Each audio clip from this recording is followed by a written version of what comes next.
गाड़ी चलने के लिए रोड की जरूरत होती है, उसी प्रकार एक झारखंडियों की नियुक्ति के लिए, नौकरी के लिए एक नियोजन नीति की आवश्यकता होती है। जो किसान फसल उपजा रहे हैं, उस फसल का बाजार कहाँ होगा, उसका दाम क्या होगा, इस पर कोई बात नहीं कर रहा। तो ओबीसी वर्ग को जो है कि 27% आरक्षण देंगे, यहाँ स्थानीय नीति, नियोजन नीति खतियान आधार पर लागू करेंगे, जो है कि बेरोजगारी भत्ता देंगे। लेकिन आज देखिए धरातल में ओबीसी को सिर्फ अब चुनाव आ रहा है तो देख रहे हैं कि आप पिछड़ा वर्ग आयोग से सिफारिश करवा रहे हैं 27, जबकि पहला सत्र पे घोषणा किए थे कि पहला सत्र में हम 27% देंगे। लेकिन जिस दिन मेरा नामांकन हुआ उसी दिन जो है कि गिरफ्तार करके जेल में कैद कर दिया गया, और जब प्रचार खत्म हो गया तो अंतिम दिन हम बाहर निकले। इस वक्त हमारे साथ देवेंद्र नाथ महतो मौजूद है। इस बार लोकसभा चुनाव में इन्होंने अपनी किस्मत आजमाई थी और 1,33,000 वोट भी प्राप्त किए थे। आज बातचीत करने के लिए खुद हमारे साथ देवेंद्र नाथ महतो मौजूद है। पहले तो ये बताइए कि लगातार आप लोगों के बीच जा रहे थे, कितना प्यार मिला और किस तरीके से आप अब आगे तमाम चीजों को लेकर जाइएगा?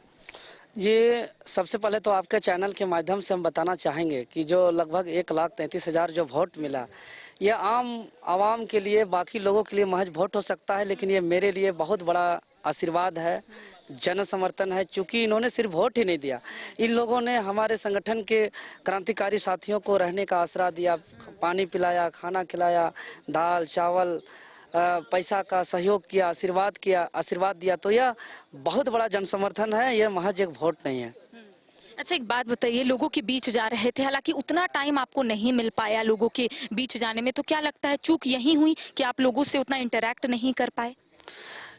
जी, पहले तो बहुत कोई को लगता है कि चलिए पूरी प्रक्रिया कर ले, नाम आ जाए, उनका चुनाव चिन्ह आ जाए, उसके बाद दम खम लगाएंगे, ताकत झोंकेंगे, हर जगह का दौरा करेंगे, जो है कि सब कोई अपना काम छोड़ छोड़ के निकलेंगे, यही लोगों का मन में था।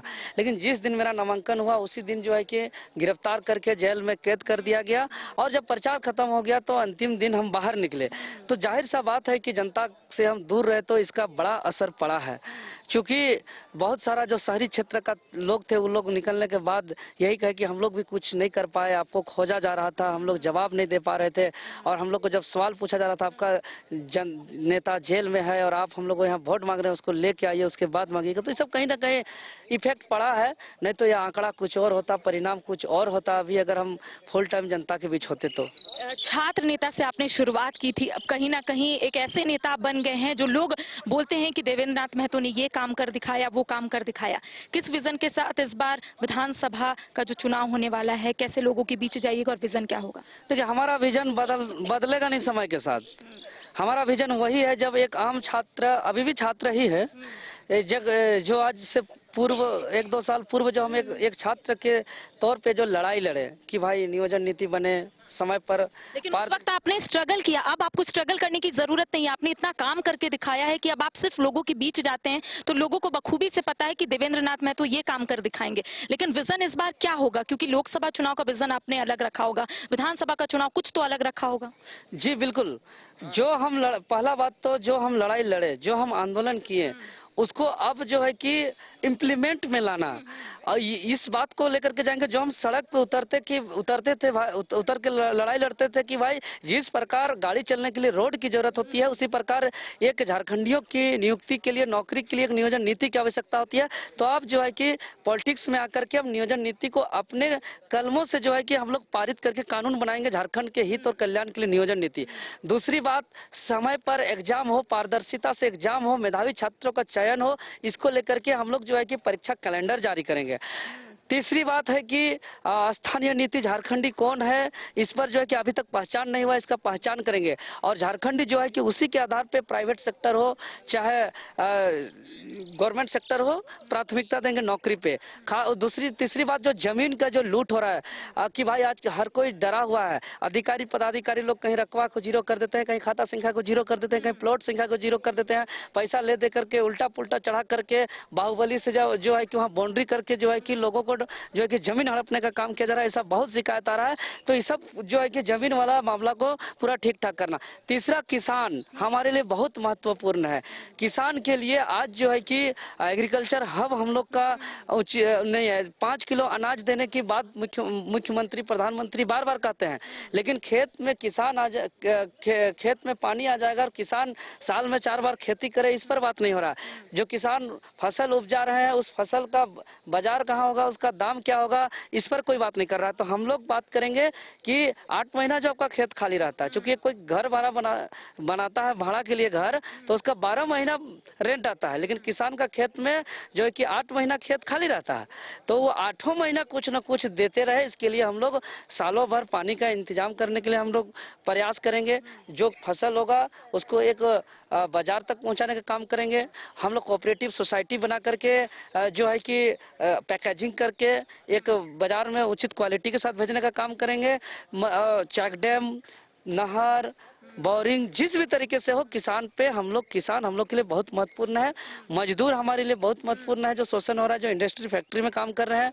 और साथ ही साथ स्वरोजगार युवाओं के लिए, जो प्राइवेट और गवर्नमेंट सेक्टर के अलावा स्वरोजगार के लिए हम लोग विशेष रूप से, चूंकि स्वरोजगार का असीम संभावना है, बस थोड़ा सा मैनेजमेंट की जरूरत है, थोड़ा सा टीम वर्क की जरूरत है, थोड़ा सा दिमाग लगाने की जरूरत है, बाकी कहीं कोई दिक्कत नहीं है। अच्छा, झारखंड के युवाओं का दर्द आप बखूबी से जानते हैं। कई आंदोलन में आप खुद शिरकत किए थे, कई आंदोलन आपने खुद किया था। इस बार चंपई सोरेन ने एक बड़ा बयान दिया है। उनका कहना है कि 40,000 नियुक्ति जो है वो राज्य में होगी। महज 4 महीने ही बचे हुए हैं, तो इसको किस रूप में ले रहे हैं और क्या लगता है कि अगर यहाँ पर नियुक्ति हो जाती है तो आप लोगों का जो लड़ाई था वो अब समाप्त हो जाएगा? नहीं, हम इन बयान पे नहीं जा सकते हैं, क्योंकि बयान तो ये था, बयान तो क्या लिखित रूप से घोषणा पत्र में था कि हम प्रति साल 5 लाख नौकरी देंगे, ओबीसी वर्ग को जो है कि 27% आरक्षण देंगे, यहाँ स्थानीय नीति, नियोजन नीति खतियान आधार पे लागू करेंगे, जो है कि बेरोजगारी भत्ता देंगे। लेकिन आज देखिए धरातल में ओबीसी को सिर्फ अब चुनाव आ रहा है तो देख रहे हैं कि आप पिछड़ा वर्ग आयोग से सिफारिश करवा रहे हैं 27, जबकि पहला सत्र पे घोषणा किए थे कि पहला सत्र में हम 27% देंगे, अब अंतिम सत्र में 27% को लाने की बात कर रहे हैं। अब जो है कि स्थानीय नीति, नियोजन नीति को दांव पेच में जो है कि फंसा के रख दिए। अभी जो है कि 60-40 के तहत, नियोजन नीति के तहत जो है कि बाहरियों को नौकरी देने का काम कर रहे हैं, आवाज उठाने वाला छात्र पर FIR कर रहे हैं। तो ये तो जो है कि साफ दिख रहा है कि इसका बयान और घोषणा पत्र के विपरीत काम हो रहा है। इसीलिए हम कहेंगे माननीय मुख्यमंत्री चंपाई सोरेन जी को कि आप जितना भी पहले नीति बनाना है नीति बनाइए, क्योंकि अभी देखिए 1 to 5 क्षेत्रीय भाषा से पढ़ाई की बात शुरू किया जा रहा है, लेकिन देख रहे हैं कि जिस क्षेत्र में जो भाषा का बोला जाता है, जो भाषा में पढ़ाई होना चाहिए, लेकिन सर्वे में ही जो है कि यहाँ बहुत सारा गलती किया जा रहा है। इस तरीके से कई मामला है, तो हम लोग जो भी राज्य हित और कल्याण के लिए रहेगा उसको हम लोग निरंतर आवाज उठाते रहेंगे। झारखंड विधानसभा में अपनी किस्मत आप आजमाएंगे? ये तो जनता और संगठन का मान, चुनाव नजदीक है तो क्या ऐसा सोच रहे हैं? अगर राय हमको मांगिएगा तो हम स्पष्ट रूप से कहेंगे, जो कि आपके चैनल के माध्यम से लगातार देखे हैं कि मेरा जो भी लड़ाई है ये राज्य हित और कल्याण के लिए है। चाहे नियोजन नीति की बात हो, स्थानीय नीति की बात हो, खतियान की बात हो, क्षेत्रीय और जनजातीय भाषा की बात हो, यहाँ की JPSC JSSC में गड़बड़ी की बात हो, या यहाँ का जो भी बंदी हो गया, मुख्यमंत्री आवास घेराव, विधानसभा घेराव, हम लोग सिर्फ स्टेट का जो जिस उद्देश्य से इस राज्य का गठन हुआ था उसको लेकर के हम लोग मुखरता से बात रखे हैं। जाहिर सा बात है कि हम स्टेट को ही हम ज़्यादा प्राथमिकता देते हैं, लेकिन जब संगठन का निर्णय आया तो हमने जो है कि लोकसभा में भी उतरा और जेल भी गए और परिणाम भी बहुत बेहतर आया। लेकिन अगर कहिएगा राय तो बिल्कुल हमारा इच्छा है कि हम विधानसभा में जाएं और अपना जो लड़ाई हम विधानसभा घेरने जो जाते थे, जो मुख्यमंत्री आवास घेरने जाते थे, जो बंदी करा रहे थे, जो पुलिसिया लाठी जो पड़ा है, जो प्रशासन ने हमको प्रताड़ित किया है, जो बदन पे लाठी चलाया है, जो जेल भेजा है, इसका जवाब हम कलमों की ताकत से यहाँ के हित में नीति बना करके हम वसूल कर सकें। जो लोग चुनाव लड़ने का सोचते हैं वो ये भी सोच लेते हैं कि जीतेंगे तो ये काम करेंगे। अगर आप विधायक बनते हैं तो सबसे पहले सदन के पटल पर कौन सा मुद्दा रखेंगे? सबसे पहले तो कानून बनाएंगे भाई कि किसके लिए झारखंड है ये तय करे, स्थानीय नीति, पहला नंबर तय होगा। उसके बाद नियोजन नीति कि भाई स्थानीय तय हो गया कौन झारखंडी, अब यही झारखंडी को नियोजन में प्राथमिकता। नियोजन नीति। तीसरी बात, जितना भी नौकरी में वैकेंसी खाली पड़ा हुआ है दड़ादड़ सब वैकेंसी पूरा किया जाए। पारदर्शिता से, कोई पेपर लीक नहीं, कोई हाईकोर्ट सुप्रीम कोर्ट नहीं, एकदम कड़कड़ा के सब परीक्षा हो और सबका यहाँ घर घर नौकरी हो जाए। टीचर भी आप देख लिए हैं। उसके उसके अगला जो हम लोग कल लाएंगे, किसान के लिए जो बात की है, मजदूर के लिए जो बात की है, ये सारा धरातल पे सच्चाई होते दिखेगा। क्योंकि हम लोग का कोई मजबूरी नहीं होगा कि हम लोग का कलम नहीं चलेगा, कलम पूरा चलेगा कड़कड़ा के। अभी तो आप लोगों का सूची भी नहीं आया है कि कौन कौन चुनाव लड़ेंगे। आप तो बहुत आगे का सोच लिए कि सदन के पटल में कौन सा मुद्दा उठाना है। बन गया, हम लोग का चुनाव चिन्ह भी आने वाला है, तो हमारा संगठन लड़ेगा, हम लोग का सरकार बनेगा तो हम लोग नियम कानून बनाएंगे। तो देखिए, इस वक्त हमारे साथ देवेंद्र नाथ महतो मौजूद थे। आपने इन्हें कई बार देखा होगा आंदोलन में। जल जंगल जमीन की बात करते हैं, स्थानीय नीति नियोजन नीति की बात करते हैं। इनका स्पष्ट रूप से कहना है कि झारखंड विधानसभा चुनाव में ये अपनी किस्मत आजमाएंगे। साथ ही इनका ये भी कहना है कि सदन के पटल पर सबसे पहले जो आवाज गूंजेगा वो स्थानीय नीति और नियोजन नीति का मुद्दा होगा। इसी तरीके से और भी खबर हम अपने दर्शकों को दिखाएंगे। फिलहाल कैमरा सहयोगी राज बल्लभ के साथ करिश्मा सिन्हा, न्यूज 22 रांची।